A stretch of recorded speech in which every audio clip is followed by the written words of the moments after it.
మీ అందరి ఆశీర్వచనంతో ప్రభుత్వం జగన్మోహన్ రెడ్డి నాయకత్వం ఏర్పడిన తర్వాత మీ ఎన్నిక న్యాయమైనది, సమర్థవంతమైనదని నిరూపించుకునే విధంగా ఈరోజు ముఖ్యమంత్రి 2 సంవత్సరాలు 2 నెలల కాలం పరిపాలన సాగింది.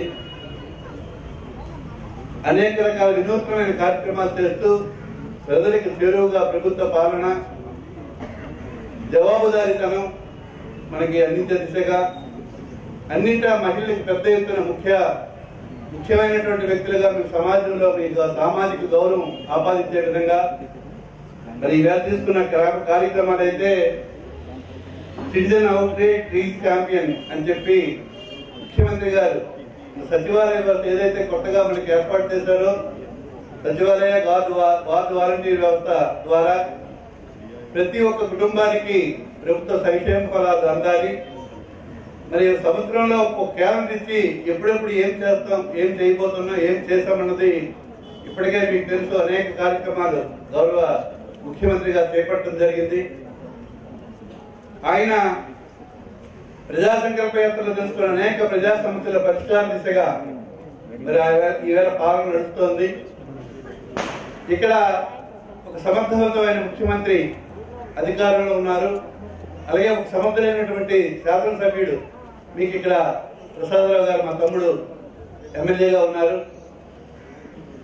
ఈ టైంలో మంచి కార్యకర్తలు, ఒక డైనమిక్ కలెక్టర్ అండ్ శ్రీనివాస్ గారు, అధికారులు కూడా సమర్థులైన అధికార పర్యవేక్షణలో ప్రభుత్వ పథకాలు ప్రతి ఒక్కరికి చేరువుగా ఉండాలి. ఏ ఒక్కరికి కూడా తప్పుకోవడానికి వీల్లేదు. అర్హత కలిగిన ప్రతి ఒక్కరికి పార్టీలకు అతీతంగా అందరికీ సహాయం చేయడం లక్ష్యం ఈవేళ ప్రభుత్వ లక్ష్యం. ఆ దిశగా ప్రభుత్వం అడుగులు వేస్తోంది. చక్కగా పాలన జరుగుతోంది. ఒక ప్రతిపక్షం ఉండేటప్పుడు ప్రతిపక్షం వారి తాలూకా నిర్వహణ చేస్తుంటారు. అనేక విమర్శలు చేయడం ఉంది ప్రతిపక్ష పాత్ర. అయితే సరైన ప్రతిపక్షమే తలా చేయదు, సద్విమర్శ చేస్తుంది. చేసిన తప్పిని ఎత్తుచూపాలి తప్ప రాజకీయ లబ్ధి కోసం ప్రతిపక్ష పాత్ర ఉండకూడదు. ఇవాళ దురదృష్టం చంద్రబాబు నాయుడు, లోకేష్ రాజకీయ ప్రయోజనం పొందాలని చెప్పి మరి ఆ రకమైనటువంటి పాత్ర వహిస్తున్నారు. ఏది ఏమైనా ఇవన్నీ కూడా మీ ఆశీస్సుల ముందు, జగన్ గారి ఆలోచన ముందు ఇవన్నీ పటాపంచలైపోతాయి. మాకు దృఢమైనటువంటి నమ్మకం ఉంది. ఈ రాష్ట్ర ప్రజలకి మీరు ఎన్నుకున్నటువంటి ఎన్నిక చాలా చక్కనైనటువంటి తీర్పు అని చెప్పి ఎన్నికల్లో మీరు ఇచ్చినటువంటి తీర్పు ఈవేళ దేశంలోనే ఒక సమర్థవంతమైన ముఖ్యమంత్రిగా ముఖ్యమంత్రి జగన్మోహన్ రెడ్డి గారు పేరు సంపాదించారు. మరి అలాగే ఇప్పుడు జరిగే కార్యక్రమాలు కూడా పెద్ద ఎత్తున గతంలో ఏనాడు లేని విధంగా అనేక కార్యక్రమాలు ఇలా జరుగుతున్నాయి. ఈ ప్రభుత్వ ప్రయారిటీస్ వ్యవసాయం, విద్య, వైద్యంతో పాటు మహిళల కన్నింట పెద్దపీట వేస్తూ ఈ రాష్ట్ర జనాభాలో ఉన్న సగభాగం పైచిలుకున్న మహిళా సోదరి మనకి పెద్ద ఎత్తున రాజకీయ సామాజిక గౌరవం పెరిగే విధంగా ఈవేళ పాలన జరుగుతోంది. అలాగే సామాజిక చైతన్యం మీలో రావాలి. మీ అవసరాలను మీరు గుర్తించి మరి మీకున్నటువంటి వార్డు వాలంటీర్ వ్యవస్థ ద్వారా అధికారుల దృష్టిలోకి వచ్చేటట్టుగా మీకున్నటువంటి సమస్యలు కానీ, మీకున్న ఇబ్బందులు కానీ మీకున్నటువంటి వార్డు వాలంటీర్లకు తెలియజెప్పండి. సచివాలయ ఉద్యోగులకు తెలియజేయండి. ఇవన్నీ కూడా ఏ రోజుకి ఆ రోజు కరెక్ట్గా పర్యవేక్షణ చేయడం జరుగుతోంది. ప్రతి ఒక్క విషయం కూడా ముఖ్యమంత్రి గారు ఇక్కడ ఏం జరుగుతుందో, ఇప్పుడు ఇక్కడ మీటింగ్ జరుగుతుందంటే ముఖ్యమంత్రి గారి దృష్టిలో ఉంటారు. అంత సునిశ్చితంగా ప్రతి ఒక్క అంశాన్ని ఆయన చేయడం జరుగుతోంది. మరి దానికి మన బాధ్యతగా మనం కూడా జవాబుదారీగా ఉండాలంటే మనం కూడా అందులో భాగస్వామ్యులు అవ్వాలి. ఒక మీటింగ్ పెట్టాం. మీటింగ్ ఉంటే పరిసరాలు ఉన్న 10 మంది అక్కచెల్లెమ్మలు కానీ, మదమ్మలు కానీ మీటింగ్ ఆల్రెడీ అసలు ఏం జరుగుతుంది, ఎలా జరుగుతుంది, ఎక్కడ తప్పులు జరుగుతున్నాయి, ఇవన్నీ కూడా మీరు కూడా తెలుసుకొని మాకు చెప్పాలి. అధికారులు మీకు అదృష్టం ఈవేళ మనకు మంచి జిల్లా అధికారులు ఉన్నారు. ప్రజాప్రతినిధులు కూడా పెద్ద ఎత్తున జగన్ గారి ఆధ్వర్యంలో ఈవేళ రాష్ట్రంలో 175 స్థానాలకు గాను 151 స్థానం మనం గెలుచుకున్నాం. సరే, అప్పుడు ఆ వేవ్లో గెలుస్తారని చెప్తున్నారు. తర్వాత ఎన్నికలు జరిగాయి. మున్సిపాలిటీ ఎన్నికలు జరిగితే 75 స్థానాలకు గాను 74 స్థానాలు మనం గెలుచుకున్నాం. అంటే ప్రజలంతా జగన్ గారికి నమ్ముతున్నారు. ఈయనైతేనే మనకు సహాయం చేస్తాడు, ప్రతి ఒక్క అక్కచెల్లెమ్మ వాళ్ళకి అవసరాలు చూడాలని చెప్పి, ప్రతి ఒక్క పౌరుడి తాలూకా అవసరాలు చూడాలి, ఒకసారి ప్రభుత్వం ఏర్పడిన తర్వాత పార్టీలకు అతీతంగా ప్రతి ఒక్కరి తాలూకా సంక్షేమమే ఈ ప్రభుత్వ లక్ష్యం అని చెప్పి ముఖ్యమంత్రి గారు అడుగు వేయడం జరుగుతోంది. అలాగే కుల మత భేదాలు కూడా లేకుండా మంత్రివర్గంలో సమతుల్యత పాటించి అగ్రవర్ణాలకే కాకుండా బీసీని కూడా పెద్దపీట వేసి ఎస్సీ ఎస్టీ బీసీ మైనారిటీ వర్గాలకు కూడా 5 ఉప ముఖ్యమంత్రులు ఇచ్చి అందరికి కూడా గౌరవించేటటువంటి ముఖ్యమంత్రి ఈవేళ రాష్ట్రంలో ఉన్నారు. మరి ఈవేళ అనేక కార్పొరేషన్లు కూడా నియామకం చేశారు. మరి ఇంత పెద్ద ఎత్తున గతం ఎందుకు చేయలేకపోయారు? మీరు ఆలోచన చేయాలి మీరే. మహిళలకు అన్నింటి కూడా సగభాగం కంటే ఎక్కువ స్థానాలు మహిళలకు ఇవ్వడం అయింది. గతం ఎప్పుడైనా చేశారా? మీరే కంపేర్ చేసుకోవాలి. మీరంతా విద్యుత్ కలిగిన పట్టణ పౌరులు. సమాజంలో అసలు ఏం జరుగుతోంది, ఎవరు ఏం చేస్తున్నారు, తప్పుడు వార్తలన్నీ ఖండించాలి. మనం చైతన్యవంతులై ఉండాలి. మనకు జరిగిన అన్యాయం ఎదుర్కొనే స్థితిలో ఉండాలి. అలాగే అక్షరాస్యత శాతం పెంచాలి. ఈ రాష్ట్రంలో కేరళ కంటే ఉన్నతంగా మన ఆంధ్రప్రదేశ్ విద్యాశాతం ఉండాలని చెప్పి అమ్మఒడి అనే కార్యక్రమం పెట్టి 10 అకౌంట్లోనే డబ్బులు వేసి చదువులు బాగా ప్రతి ఒక్క పేదవాడు కూడా ఇంగ్లీష్ మీడియం చదవాలన్న లక్ష్యం ఎంత ఉన్నతమైనదో మీరు ఆలోచించేయండి. ఇంగ్లీష్ మీడియం ఎందుకు తెలుగుని మీరు అడ్డుకుంటున్నారని చెప్పి వాళ్ళు విమర్శించారు. దానికి మా పిల్లలు ఎవరిని ఇంగ్లీష్ మీడియంలో జాయిన్ చేస్తాం, కానీ పేదవారి పిల్లలు మాత్రం ఇంగ్లీష్ మీడియం అక్కర్లేదంట. మన తెలుగుదేశం నాయకులు గుర్తుపోదా, Telugu compulsory medium, Telugu medium ఉండాలని చెప్పి, తెలుగు సబ్జెక్ట్ ఉండాలని చెప్పి ముఖ్యమంత్రి గారు కూడా చెప్పారు. కానీ ఇంగ్లీష్లో చదువుకుంటే పోటీ పరీక్షల్లో కానీ రేపు భవిష్యత్తులో కొంచెం ఉద్యోగ అవకాశాల్లో కానీ మీ పిల్లలు కూడా అన్నింటా ముందుండాలనే లక్ష్యంతో చేసినటువంటి ఆలోచనని మీకు తెలియజేస్తున్నాను. ఒకప్పుడు మీ గవర్నమెంట్ స్కూల్స్ ఎలా ఉండేవి, ఈవేళ నాడు నేడు ద్వారా అన్ని మోడర్నైజ్ చేసి స్కూల్స్ అన్ని బాగు చేశారు. కాంపౌండ్ వాల్స్ కట్టారు, రన్నింగ్ వాటర్ పెట్టారు, బాత్రూమ్స్ అన్ని నీట్గా చేశారు. క్లాస్ రూమ్స్ మీకు కూర్చోడానికి బెంచీలు కుర్చీలు మన టీచర్లతో పాటు మీకు కూడా మీ పిల్లలు మన పిల్లలకు కూడా అవకాశాలు కల్పించారు. మరి గతంలో ఇలా చేశారా? అలాగే అధ్యాపకులు కూడా పెద్ద ఎత్తున నియామకం జరుగుతోంది. ఈ రాష్ట్రంలో కరోనా లాంటి మహమ్మారి వస్తే సమర్థవంతంగా ఎదుర్కొంది ఈ ప్రభుత్వం. మరి దిశ లాంటి చట్టం తెచ్చి దేశంలోనే ఇతర రాష్ట్రాలు కూడా మన వైపు చూసే విధంగా ఎవరైనా ఒక అక్క చెల్లెమ్మకి ఎవరైనా ఒక ఇబ్బంది పెడితే ఒక కుర్రాడు 21 రోజుల్లో నాకు పనిష్మెంట్ జరగాలి, తీర్పు చేసి కఠినంగా శిక్షించాలని చెప్పినటువంటి చట్టం దిశ మీ చేతిలో ఆడపిల్ల వాళ్ళందరికీ కూడా భద్రాయుధ లాంటి చట్టం తీసుకొచ్చాం. ఎవరైనా స్థానికులు ఒక పరిశ్రమ పెడితే ఆ స్థానికులకే 75% ఉద్యోగాలు 3 సంవత్సరాల కాల పరిధిలో ఇవ్వాలనేటువంటి చట్టం తీసుకొచ్చాం.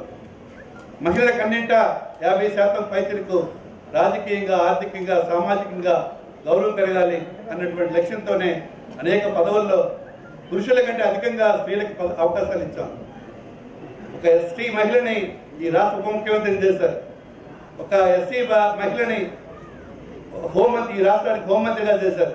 ఒక ఎస్సీని ఉప ముఖ్యమంత్రి చేశారు. ఒక సామాన్యమైన మధ్యతరగతి కుటుంబం, రైతు కుటుంబం ఉన్న నన్ను ఉప ముఖ్యమంత్రి చేశారు. అతను అంత ఆలోచన ఎంత గొప్పదో మీరు ఆలోచించండి. విమర్శించవచ్చు, విమర్శించమని చెప్తున్నాను. ఒకవేళ మనలో లోపాలు ఉంటే ఎత్తి చెప్పండి, పత్రికలకు ఇవ్వండి, కానీ సద్విమర్శలు అయి ఉండాలి. విమర్శ అన్నది సద్విమర్శ కావాలి. ఊరికినే రాజకీయ లబ్ధి కోసం, ప్రయోజనాల కోసం ప్రతిపక్షం మాట్లాడిన తీరు చాలా దుగుత్సాకరం. ముఖ్యమంత్రి గారు ఇప్పుడు కూడా చాలా నిబద్ధతతో పనిచేయాలన్న లక్ష్యంతో పనిచేస్తున్నారు. ఈ వేలాది కోట్లు, లక్షలాది కోట్లు ఎక్కడి నుంచి వస్తున్నాయి మాకు తెలియట్లేదు. అవసరం కదా ప్రజలకి, పేద ప్రజలకు ఎవరు చూస్తారు, ప్రభుత్వమే బాధ్యత అని చెప్పి ప్రతి ఒక్క విషయంలో కూడా క్షుణ్ణంగా వెళ్ళి మన పిల్లలకు పెట్టినటువంటి ఆహారం ఏ రోజు ఏం పెట్టాలన్నది కూడా ముఖ్యమంత్రి గారే స్వయంగా నిర్ణయం చేసినటువంటి ఆలోచన గొప్పది కాదా అని చెప్పి ఇక్కడున్న అక్కచెల్లెమ్మకి నేను అడుగుతున్నాను. ఒక విజ్ఞత కలిగినటువంటి మీరు ఆలోచన చేయాలా, ఎక్కడ తప్పు జరుగుతుంది, ఎక్కడ ఎవరు ఎలా చేస్తున్నారు. రాజకీయాల్లో వెన్నుపోట్లు, కుట్రదారులు ఉంటాయి. అందులో అవతల వైపు కుట్రల్లో, వెన్నుపోట్లో నిష్ణాతులతలు సాక్షాత్తు పిల్లనిచ్చిన మామనే వెన్నుపోటు పెట్టినందుకు ప్రఖ్యాతి చెందిన చంద్రబాబు నాయకత్వంలో ప్రతిపక్షం ఉంది. కనుక మీరు కూడా విజ్ఞత కలిగినటువంటి పౌరులు. మీరు నిజంగా మాలో తప్పుంటే మీరు వెలియండి, మాకు తప్పులేదు. జగన్ గారైనా, నేనైనా, పార్టీ సహచరులైనా తప్పులు చేస్తే వాళ్ళకి పక్కన పెట్టండి. ఎవరైతే పార్టీ నిజాయితీగా పేద ప్రజల కోసం అండగా ఉంటుందో, ఏ ప్రభుత్వం అయితే ఈ లక్ష్యాలన్నీ చక్కగా ఆచరణ చేస్తాయో వాళ్ళకి మీరు అండగా ఉండాల్సినటువంటి అవసరం అయితే ఉందని చెప్పి ఇక్కడ హాజరైనటువంటి సోదరీమణులందరికీ తెలియజేసుకుంటూ, ముఖ్యంగా నగరాల్లో చాలా ఆలోచన చేయాలి. మీరు రాజకీయం ఉంది కేవలం ఎన్నికల ముందు ఒక 10 రూపాయలు 100 రూపాయలు 1000 రూపాయలు ఇస్తే ఓటేసే కాలం మారాలని చెప్పి అందరికీ రిక్వెస్ట్ చేస్తున్నాను. మీరు ఆలోచించండి. మీరు ఇచ్చిన 500 1000 రూపాయలు ఆ రోజు ఖర్చు, కానీ ఒక నాయకుడు పనికి మాలిన వ్యక్తి కానీ ముఖ్యమంత్రి అయినా అధికారంలోకి వచ్చినా దాని తర్వాత నష్టం 5 సంవత్సరాల పాలనలో మీరు అనేక ఇబ్బందులు పడాల్సిన పరిస్థితులు వస్తాయని చెప్పి మీకు తెలియజేసుకుంటూ, ఇదే 2014లోనే మీరు జగన్మోహన్ రెడ్డి ముఖ్యమంత్రిని చేస్తే ఇక్కడ పరిస్థితులే వేరేగా ఉండేవని మీకు తెలియజేస్తాను. ఇప్పుడు కూడా మించిపోయింది లేదు. అక్క చెల్లెమ్మలు మీరందరూ ఉన్నారని ధైర్యంతో మన ముఖ్యమంత్రి గారు ఉన్నారు. అలాగే మా యువకులు కానీ మేము కానీ అందరూ కూడా అతనికి అండగా ఉంటాం. ఈ రాష్ట్రంలో జగనన్న పాలన కొంతకాలం సాగాలి. ఈ పేదలకు నిర్మూలించబడాలి. ఆ కష్టాలు అవసరాలు తీర్చబడాలి. ఈ రాష్ట్రం వ్యవసాయక రాష్ట్రం. రైతులు పెద్ద ఎత్తున ఇబ్బందులు పడుతున్న పరిస్థితి. ఇవాళ రైతుకు అన్నింటి కూడా అండదండగా ఉంటూ ఆనాడు రాజశేఖర రెడ్డి గారు ఉచిత విద్యుత్ ఇస్తే ఇవాళ రైతు భరోసా కేంద్రాలు పెట్టి రైతులకు శాస్త్ర సాంకేతిక పరిజ్ఞానం అందించిన నాయకుడిగా ఇవాళ జగన్ అందరి మనసులో దోచుకున్నాడు. రైతులందరూ ఈవేళ చాలా సంతోషంగా ఉన్నారు. ఇంకా రైతు చేయవలసింది తక్కువే. ఏదో ఒక సందర్భంలో నేను మాట్లాడుతున్నప్పుడు ముఖ్యమంత్రి గారు చెప్పారు, అన్న రైతుకి ఎంత చేసినా తక్కువే అని చెప్పారు. నిజంగా మనసు ఉన్నటువంటి ముఖ్యమంత్రి, ఆలోచనపరుడైన ముఖ్యమంత్రి కనుకనే అటువంటి ఆలోచనలు చేస్తున్నారు. కనుక దయచేసి మీ అందరూ కూడా విజ్ఞులు ఆలోచన చేయండి. ఇక్కడ రాజకీయంగా మాట్లాడకూడదని ఏం లేదు. కలెక్టర్ గారు క్షమించాలి. ఒక మంచి నాయకుడు రావాలన్నప్పుడు రాజకీయం కూడా లేకపోతే లేదు. మన వృత్తిలో రాజకీయం కూడా నెసరీ అయిపోయింది. కనుక నేను మీ అందరికీ రిక్వెస్ట్ చేస్తాను, సమర్థులైనటువంటి నాయకులు ఎవరితో మీరు తప్పు చేస్తే మాకు పనిష్మెంట్ ఇవ్వండి నేను చెప్తున్నాను, విమర్శించండి అని చెప్తున్నాను, పత్రికలో రాయండి అని చెప్తున్నాను. ఏదైనా లోపం నాకు ఉంటే రాయండి పత్రికలో. కానీ లేనిపోయి ఆపాదించి తప్పులు రాయడానికి ప్రయత్నం చేయకండి. పార్టీలు ఎవరో చెప్పిన మాట వినకండి. తెలుగుదేశం తప్పుంటే వాళ్ళది, నేను తప్పు చేస్తే మాకు రాయండి, తప్పులు పేపర్లో రాయండి, తప్పులేదు. అలాగే మీరు కూడా ఆలోచన చేసి మన అధికారులకు కూడా మీరు అండగా ఉండి మీ తన కష్టాలు సుఖాలు తెలియజేసుకొని వాలంటీర్ వ్యవస్థ, సచివాలయ వ్యవస్థ చాలా గొప్పది. మీరు ఒక్కడ చెప్పండి, ఆ రోజు వాలంటీర్లుగా ఇక్కడ ఉన్నారు అనేక మంది. మీరమ్మా వాలంటీర్స్ తల్లి సచివాలయం 4 లక్షల ఉద్యోగాలు ఈ రాష్ట్రంలో ముఖ్యమంత్రి గారు ఇచ్చారు. ఎవరైనా మీకు సిఫార్సు కానీ ₹1 లంచం కానీ ఉద్యోగులైనా మా ప్రజలైనా ఎవరికైనా మీరు ఇచ్చారా తల్లి? నిర్భయంగా చెప్పండి. ఇస్తే చెప్పండి, ఏం పర్వాలేదు. ₹1 నేను అనేక సభల్లో ఇప్పుడు అడిగాను, ఎక్కడ కూడా ఒక్క చేయలేవలేదు, ఒక్క రోజు మాట్లాడలేదు. ఇది జగన్ గారి పాలన. ఆనాడు ముఖ్యమంత్రిగా ప్రమాణం చేసినప్పుడు ఆయన చెప్పారు, ఈ రాష్ట్రంలో ట్రాన్స్పరెంట్ గవర్నమెంట్ నడుస్తుంది. గత రాజకీయాలకి ఇప్పటికీ మీకు భేదం చూస్తారన్నటువంటి మాట మాకు 1-10 సార్లు కేబినెట్ మీటింగ్ల తర్వాత కూడా చెప్తుంటారు. మీరు కూడా నీతి నిజాయితీలుగా ఉండండి, తప్పులు చేయొద్దు, ప్రజలకు అండగా ఉండండి, అన్ని వర్గాలకి అన్ని జాతులకి భేదాలు లేకుండా ప్రతి ఒక్కరికి ఆదుకోండి అని చెప్పి మాకు కూడా చెప్తున్నారు. తప్పు చేస్తే మీకైనా పనిష్మెంట్ ఇస్తారు, వెంటనే మీ మంత్రి పదవి తీసి ఇంటికి పంపించేస్తారని చెప్తున్నాడు. అది నాయకత్వం అంటే. నాయకత్వం అంటే పదవి కాపాడుకోసం కాదు, ఎన్నికైన దగ్గర నుంచి మళ్ళీ ఎలాగెది కావాలని తాపత్రపడటం కాదు. ఎన్నికలో మీరు ఇచ్చినటువంటి 5 సంవత్సరాల కాలాన్ని సద్వినియోగపరుచుకొని మీ సంక్షేమం కోసం పాటుపడితే నాయకం. ఈవేళ అనేక కొత్త ప్రభుత్వ సంక్షేమ క్యాలెండర్ రిలీజ్ చేశారు. ఎప్పుడు ఏం చేస్తామో, ఏ నెలలో ఏమి ఇస్తామో తెలియజెప్పారు. మరి వివరంగా మీకు ఈ ప్యాబ్లెట్లు కూడా ఉన్నాయి. మీ ఇంటింటికి వాలంటీర్లు మీకు ఇస్తారు. అక్కడ మీరు క్యాలెండర్ అంటించుకోండి. ఇక్కడ ఏదైనా ఒక ప్రభుత్వ పథకం మీ అర్హత కలిగి ఉండి తగ్గిపోతే మీరు వెంటనే మా దృష్టిలో పెట్టండి. ఈ ప్రభుత్వం మీది, ఈ ప్రభుత్వం రక్షించుకోవాల్సిన బాధ్యత కూడా మీదే. ఎక్కడ తప్పు జరిగినా సరే దానికి పనిష్మెంట్ ఇద్దాం ఎవరికైనా.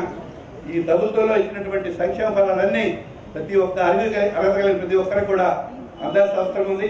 అలాగే అనర్హులు ఎవరైనా ఉంటే దయచేసి అనర్హులు ఎవరు కూడా ఈ ప్రభుత్వ పథకాల కోసం ఆశపడకండి. ప్రభుత్వం అనేది కొన్ని నియమ నిబంధనలతో నడుస్తుంది. దానికి మీరు సహకరించాల్సిన అవసరం కూడా ఉంది. ఎవరెవరు దేనికి అర్హులైతే ఆ పథకాలన్నీ మీకు వచ్చేదానికి మీరు సచివాలయ ఉద్యోగుల ద్వారా, గ్రామ వార్డు వాలంటీర్ల ద్వారా, మా అధికారుల ద్వారా, మా ద్వారా మీరు ప్రయోజనం పొందండి. తర్వాత గ్రామంలో ఉన్నటువంటి మీ కోఆర్డినేషన్ కూడా ఇక్కడ రామరాజు గారి తర్వాత మీకు కమిషనర్ గారు ఉన్నారు, లోకల్ గా నాయకులు ఉన్నారు. వీళ్ళతో అనుసంధానం కూడా చేసుకోవచ్చు. మీకు ఎక్కడ అవసరాలు ఉంటే వాళ్ళు మీరు కలిసి పనిచేస్తున్నాడే ఇంకా సరైనటువంటి ఫలితాలు ప్రభుత్వ పథకాలు చక్కగా 100% ప్రయోజనం పొందొచ్చు. మరి కలెక్టర్ గారు ఇవన్నీ కూడా విషయాలన్నీ చూస్తారు. ఇప్పటికే మీ అందరూ మీ పనులు మానుకొని ఇటు హాజరైనందుకు మరి ప్రభుత్వం ఏదైతే ఆదేశించిందో ఆ దిశగా మీ అందరూ కూడా సహకరించాలని కూడా కోరుతూ ఇవాళ మీరు పెద్ద ఎత్తున హాజరైన మీ అందరికీ హృదయపూర్వక నమస్కారాలు తెలియజేసుకుంటూ ముగిస్తున్నాను.